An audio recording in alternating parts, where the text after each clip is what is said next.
Okay, so this is an example of the elder stalk that was left after Jeremy cut his back to the ground, and I'll show you how we did these. You can very clearly see the leaf scars on these. There's one right towards the very top, and then the second one down here. And this is fine right here to cut it off at.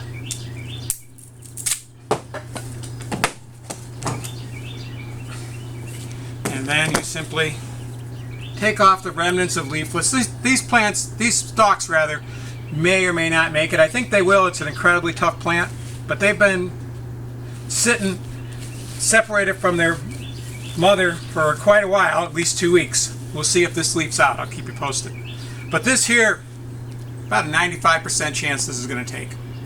Okay, so doing a bit of an experiment that I haven't done before. Normally I would just take off this soft wood and discard it.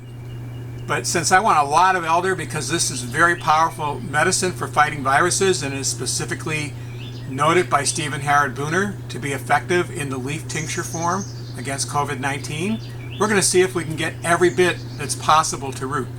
So this is only soft wood, and I took those 2 leaves off the bottom, which gives me a leaf scar, and I'm going to put this in and firm it up and see if it makes it. But before I do that, I have to do something else, which is, as my friend Randall Flager of Flager Farms says, get the fine balance between perspiration and respiration. So this plant, okay, is putting off water all the time, but it's also breathing in. And so we want it to be able to breathe in so it can do photosynthesis and create energy for rooting, but we don't want it to have to support a large amount of leaf mass with no roots. So we drastically reduce the amount of leaf. Okay? It's going to be able to do a little bit of photosynthesis, but it's not going to be overwhelmed by the demand for water that it can't supply by a lot of leaf mass. We're now going to put this in here. And by the way, Randall has elderberry plants for sale, many other wonderful, useful plants. How to access that, we will tell you in our introduction. Okay, so that's probably the only one that I think has much of a chance. This is too small. You take that off. We're going to leave this top on, but once again, really drastically reduce the amount of leaf mass. Okay, and then we're going to make sure that this leaf scar is well below the soil and very thoroughly firmed.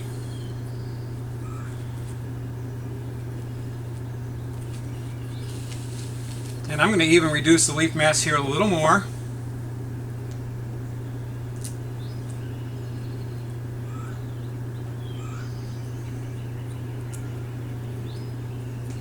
Okay, and we'll do it one more time just to make sure you've seen it well. There isn't anything really here as far as softwood, so we're going to do it slightly differently here because we're going to bury the softwood and the hardwood here, but only the very most hardened off part of the softwood. Once again, we're going to reduce the leaf mass. We're probably just going to take these lower leaves right off, but not going to bury that high up because it's a little bit too soft in my estimation. I might be wrong about that, but that is the prerogative of the person doing the cuttings. And you learn from experience.